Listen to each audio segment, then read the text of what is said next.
Por que investir em anti-ações se a renda fixa está rendendo 15% ao ano e as ações estão subindo nos últimos meses? Muita gente que ouve falar sobre esse termo anti-ações, isso prende a atenção. E de fato, o que são anti-ações? São investimentos que valorizam quando as ações caem. Então, usando anti-ações, você consegue lucrar também nas quedas das ações. Mas Vinícius, as ações estão valorizando. Por que eu vou investir em anti-ação agora? Outra coisa, renda fixa está rendendo alto historicamente falando. Por que eu vou investir em anti-ações agora? E justamente eu vejo muitas pessoas com essa indagação, com essa dúvida, com esse pensamento muitas vezes oculto. E é por isso que eu vim responder essa pergunta polêmica.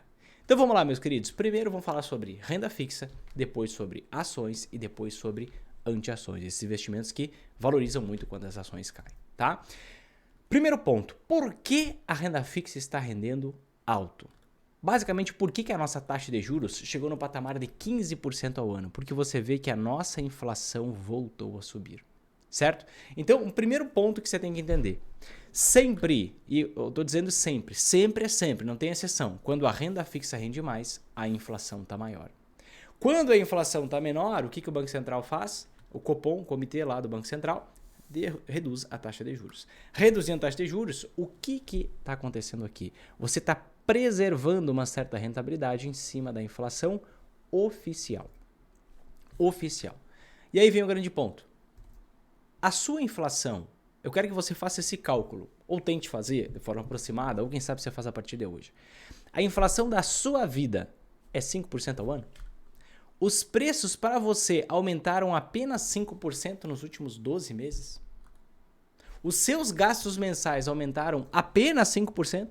Os meus não. Os meus aumentaram mais de 10%. Por quê? Porque a sua inflação não é a inflação oficial. Existem várias sujeiras nesse processo. E quando você se entrega para uma rentabilidade de 15%, quando a inflação oficial é 5%, no máximo você está empatando. Você não está ganhando dinheiro. E é isso que eu vou te mostrar nesse vídeo. Isso aqui vai ser a expansão de horizontes para que você nunca mais seja enganado. Existe um fenômeno chamado reduflação, que pouca gente comenta. O que é reduflação? A reduflação nada mais é do que a redução do tamanho ou dos itens dos produtos e a manutenção ou expansão dos preços. Vamos a alguns exemplos simples. Caixa de fósforo. Eu uso lá para a gente fazer uma oração, a gente acende uma velinha. Para colocar fogo na lareira, a gente acende um fósforo, bota no jornal, uma caixinha de ovo, funciona muito bem. Antes, 240 fósforos. Hoje, 200 fósforos. Chocolate. No passado, 200 gramas. Mudou para 180, 150, 125, 100 gramas, 90 gramas. E essa matéria está desatualizada porque ela é de 2022. Mas hoje você encontra barras de chocolate de 80 e 70 gramas. Que ficou cada vez mais fino. Uma época ficou popular aquele chocolate aerado. Dava a impressão de ser grande, mas tinha ar no meio. Bolacha água e sal. Antes, 400 gramas, 4,50. Depois, 350 gramas, 6,60. Um aumento de quase 50% do preço. Sabão em pó era 1 kg, caiu para 800 gramas. Bolachinha vai diminuindo de tamanho. Aqui outro sabão em pó era 2 kg, foi para 1,6 kg. Isso aqui é uma redução de 20% no tamanho. Até o House não foi perdoado. Era 34 gramas e caiu para 28 gramas. Isso aqui é uma queda de 20% no tamanho. Só que o que acontece? Lá no cálculo da inflação, você tem sabão em pó 1 kg ou você tem sabão em pó? Você tem sabão em pó. Os produtos vão reduzindo de tamanho. Os preços vão expandindo e isso não é contabilizado na inflação oficial. Isso não é contabilizado na inflação oficial. Então, podemos dizer tranquilamente que a inflação oficial ela não reflete a sua inflação. Com total certeza. Um motivo é a reduflação, que é algo muito usual no Brasil. Cada vez mais as coisas diminuem, ficam mais finas. Além disso, você tem produtos substitutos. Olha o que está acontecendo com o café. Café subiu muito de preço nos últimos meses, no último ano. E o que você viu acontecendo? Agora tem bebidas com aroma de café. Não é mais café. E com o tempo você tem a substituição dos produtos. Você tem suco, que antigamente era 100% fruta, agora você tem suco 5% fruta. enche de estabilizante, conservante, tudo anti lá. Eu fico pasmo que hoje um leite dura 4 meses. Tem leite nesse negócio? Talvez tenha um frasco de leite nesse negócio. Como é que um leite vai durar 4 meses? Vai enchendo de químico, de produtos de menor qualidade. E você vai acompanhando o preço como se fosse aquele mesmo produto de antes. Então você tem substituição de produtos, você tem reduflação, você tem um outro ponto interessante. Qual o ponto? Então, na verdade, assim, a substituição de produtos faz com que você compre outro produto, só que ele é registrado como o mesmo. Né? Tem um outro ponto. O índice de inflação oficial, esse que está 5% nos últimos 12 meses, ele pega basicamente o índice de preço, quanto muda nos preços de uma cesta de produtos consumido por famílias que ganham entre 1 e 40 salários mínimos. Olha a discrepância da realidade. Pessoas que ganham R$ 1.500 e pessoas que ganham, eita, vai ser difícil a conta agora, R$60 mil. Será que as pessoas têm a mesma cesta de produtos? Claro que não. Se você tem 2 filhos, você tem um certo custo com a educação. Se você não tem nenhum, você tem um outro. Se você tem 5 filhos, você tem outro custo com a educação. Então, alguns itens podem interferir na sua vida ou não. É muito discrepante a sua inflação da inflação oficial. A inflação oficial ela não traduz a realidade. Ela não traduz a realidade. Ele generaliza de uma forma extremamente abrangente. E outra coisa, com o passar do tempo, você vai vendo que substituição de produtos no cálculo da inflação. E com essa substituição, você vai vendo que entram na lista aplicativos, transporte, gastos com pets. Né? Se você não tem pet, já não é mais a sua inflação. E assim por diante. Então você tem a mudança disso com o passar do tempo. Logo, o que eu quero que fique evidente para você? Primeiro ponto. A sua inflação não é 5%. Faça o cálculo você mesmo. A minha mais é 10% ao ano. Então, para eu simplesmente empatar, eu preciso ter uns 10, 12%. Não é para eu ganhar dinheiro, perceba, é para eu manter o poder de compra do meu dinheiro. 10, 12. Quando você ganha 15 na renda fixa, você paga 2 de imposto de renda, sobra 13. Se eu não pago, poxa, eu ganho 5% ao ano. Peguei um produto isento de imposto de renda, ganho 15% ao ano, minha inflação é 10, 5%. A sua vida vai mudar com 5% ao ano de ganho real, de ganho acima da inflação? É óbvio que não. Você precisa usar voos maiores, buscar voos maiores. É isso que eu quero te mostrar nesse momento. Por que que existe a taxa Selic? A taxa Selic é uma taxa de juros, base para a economia, que serve como taxa de referência para todas as demais taxas. Essa taxa não é para te fazer ganhar dinheiro, porque essa taxa é usada pelas empresas para que elas peguem empréstimo com investidores. A taxa Selic é simplesmente uma taxa de juros, que é a taxa dos investimentos da renda fixa, que tem por objetivo manter o valor do dinheiro. A gente poderia até dizer que a taxa de juros é o preço do dinheiro no tempo. É o custo da desvalorização no tempo, ao invés da inflação. Então, a renda fixa serve simplesmente para manter o valor do seu dinheiro ao longo do tempo, mas você não destrava, você não cresce, você não enriquece, você não avança financeiramente, você só empata. A renda fixa nasceu para você empatar. Acho que podemos virar a página da renda fixa. Logo, se a inflação está maior, não adianta ter mais ganho na renda fixa. Você está mantendo o poder de compra do seu dinheiro. Se a inflação está menor, a renda fixa rende menos. Mas na prática, a diferença em relação à inflação é praticamente a mesma coisa. Não muda muita coisa em relação à sua inflação real. Então, renda fixa não é para ganhar dinheiro. Renda fixa é para guardar dinheiro. É para poupar dinheiro. Sem estar queimando ele. Que seria simplesmente deixar numa conta corrente. Tá? Agora nós vamos para um outro passo. Vamos falar das ações. Ações, de fato, estão em alta. Estão em alta em 2025. Vemos aqui uma recuperação desse movimento de queda do segundo semestre de 2024. Né? Mas a pergunta é, as ações vão continuar em alta ou não? Essa é a pergunta-chave. E aí, para responder isso, a gente tem que analisar. O que está acontecendo com a nossa economia? Você vê que inclusive essa alta aqui, ó, eu anunciei, tá? Em 16 de janeiro, depois você pode pegar, foi nesse momento aqui, ó, estávamos aqui embaixo. Eu falei, podemos ver um 20% de valorização nas ações em dólar, 20% em dólar em 2025. E veio mais rápido até do que eu esperava, tá? Em real veio menos, tivemos uma máxima de 16, em dólar chegou a 27, tá? Mas aconteceu. E depois eu falei, ó, passar desses 140 mil pontos não é impossível, tá? Mas é complicado e fora do fundamento. Se passar, o quanto mais subir, mais arriscado vai estar o próximo movimento de queda. Por quê? Porque nós estamos aqui, ó, criando uma grande recessão. Isso aqui é o PIB efetivo e o PIB potencial. O que é isso? O nosso PIB, quanto a nossa economia está bombando, quanto a nossa economia está produzindo, certo? É a linha azul. E a linha laranja é o total de produção, a nossa capacidade máxima de produção sustentável. Você vê que nós estamos além do sustentável. Por quê? Excesso de estímulos na economia. Certo? Excesso de crédito, maior nível de endividamento da história das famílias. E aí você vê o quê? Olha só, nós estamos com algo chamado hiato do produto, que são essas barras cinzas, no patamar positivo. Todo hiato do produto positivo nos mostra que foram períodos de superestímulo da economia, que precederam recessão, que precederam crise. Porque precisa existir um ajuste. É que nem você querer correr acima da sua frequência cardíaca máxima. Você vai correr acima da sua frequência cardíaca máxima, daqui a pouco você vai vir abaixo, porque você vai ter que parar, você vai ter um problema no coração, você vai ter um negócio. Você entende? Então, o que acontece? Olha a última vez que nós tivemos esse hiato do produto positivo. Isso antecedeu a maior crise da história republicana do Brasil. Olha aqui, períodos passados, ali na década de 90, 95, 96, logo após o Plano Real. Isso precedeu grande recessão, que durou até 98, 99. Olha ali, na década de 80, tivemos esse superestímulo da economia. Grande recessão ali no início da década de 90. Nada é por acaso. Nada é por acaso. A gente consegue rastrear isso.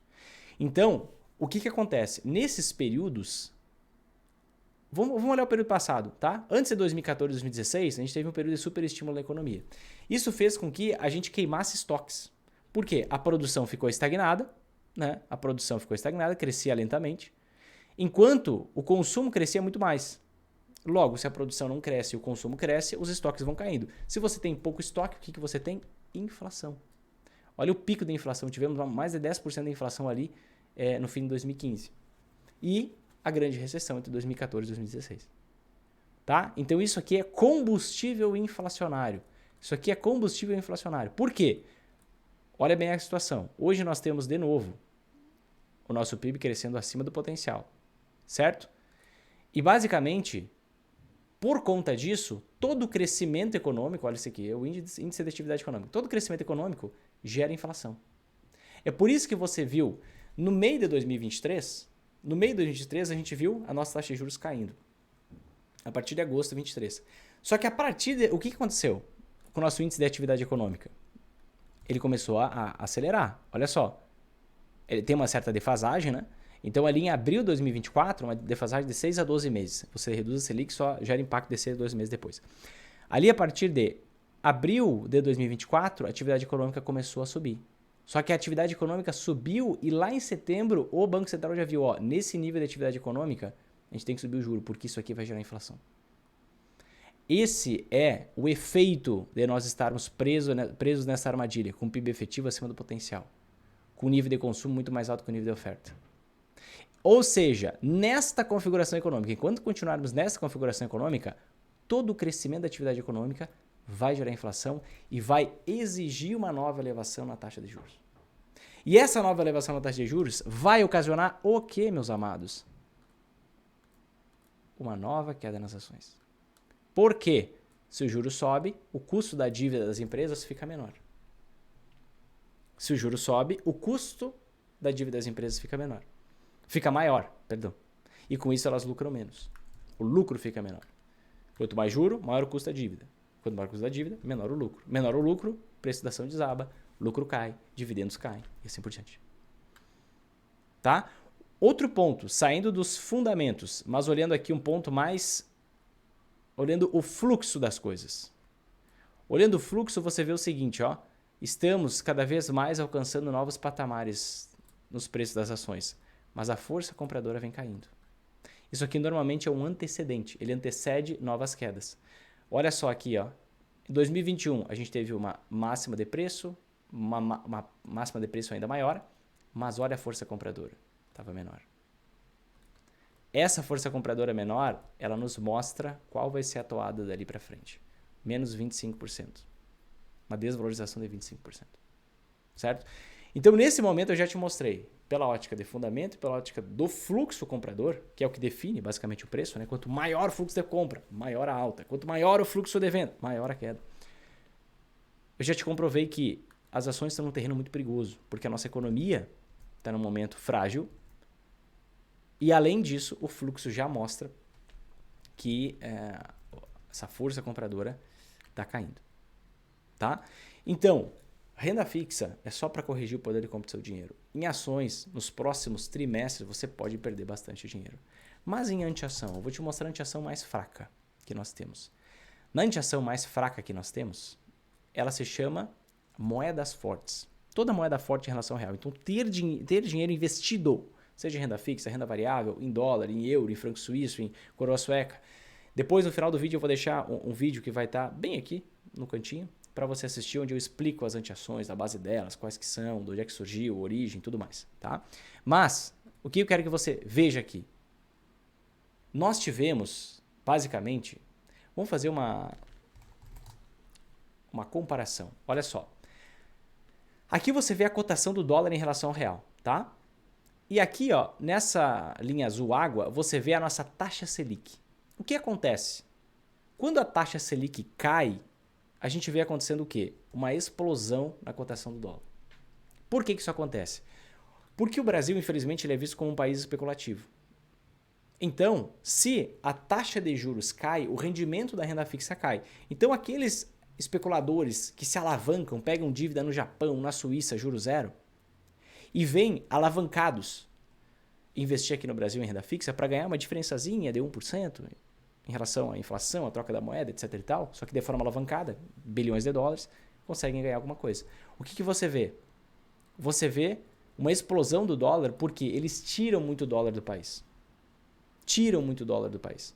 Porque agora a renda fixa rende cada vez menos. Então, à medida que a taxa Selic vai caindo, o dólar dispara. À medida que a taxa Selic vai subindo, o dólar corrige.